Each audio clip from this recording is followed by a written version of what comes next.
Hi, this is Gavin. My website's hickorygolf.co.uk. This is just a short video to talk about woodworm. And when I first started collecting and playing with old hickory shafted golf clubs in the mid 1990s, I was a bit paranoid about woodworm, to be honest. And one time I bought an old club and the person posted it to me. I hadn't actually seen it with my own eyes, and it arrived in a cardboard tube, and I took it out and it must have had perhaps 20 holes all along the way of the shaft, and I was absolutely paranoid about this club getting anywhere near my existing collection at the time of about 100 clubs. And I actually bought a can of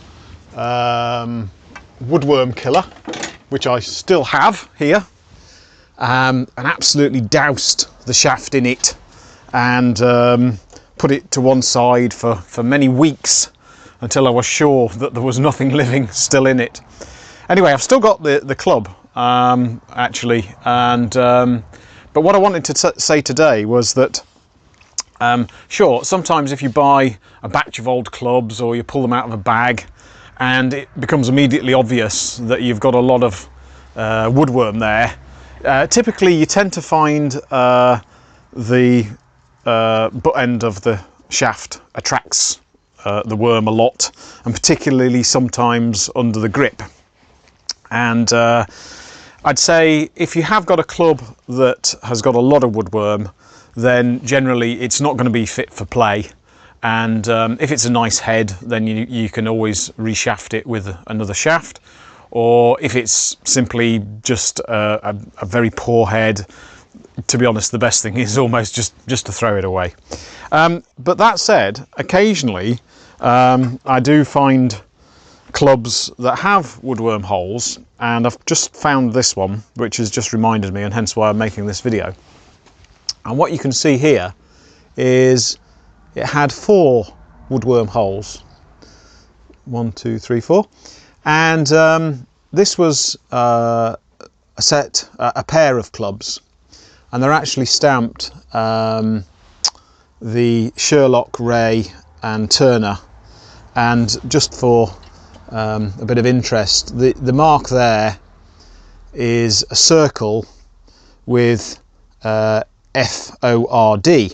But what a lot of people don't realise is that stands for Oxford, because the circle is the O, then there's the X, and then there's Ford, so Oxford.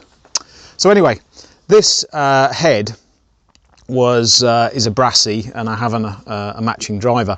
And I was really disappointed because it was in really good condition. It has a lovely shaft on it. And I thought, wow, what do I do? And in fact, I've just noticed there's another hole just on the top there. Anyway, what I did do was just put some actually black pitch into the hole after squeezing in some of this liquid woodworm killer. Now, I've had this wood now for nearly 20 years, and it's been played with regularly, and it's been absolutely fine. So just because you've got 1 or 2 holes does not necessarily mean that the club has to be thrown away. I mean, if it's in the shaft and it's down this region of the shaft that gets a lot of torque and twist and flex, then yeah, probably it's not going to be any good, because often the hole you see is when the beetle has matured to a stage where it breaks out and flies away. So actually, once you've seen the hole, the woodworm or the beetle has gone. I understand that process from being a little egg that then burrows into the wood and eats the wood as a worm, and then breaks into another beetle or a fly, I'm not sure, but then breaks out and flies away. I think that can take up to about 5 years. So there's every chance that you might see a club and there might be a bit of woodworm in it, and you would never ever know. And the only time you know is when it breaks out and flies away. So the moral is to have a good look at something and think, well, is it absolutely riddled? Another thing which people say is if you tap the hole and white dust comes out, the wood dust, then there's an active worm in there.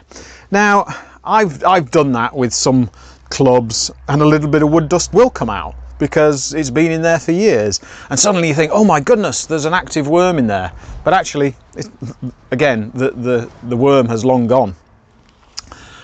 So yeah, it's a case of taking each case as it comes, appraising whether it's a terminal thing for the club.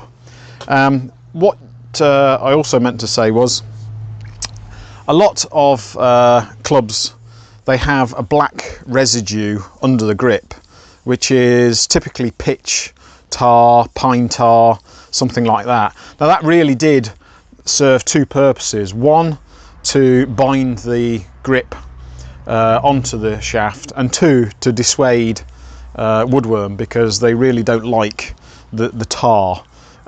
So often you'll see that if there is worm in the grip area, it's in a patch where there's no tar and it's just gone round it, and that's again rare, why you'll find it perhaps on a varnished bit. Anyway, if you have any questions, you can email me at info@timewarpgolf.com, or please check out my website, which is hickorygolf.co.uk. And if you like this video, please press the like button or subscribe to my channel. Thanks very much. Bye.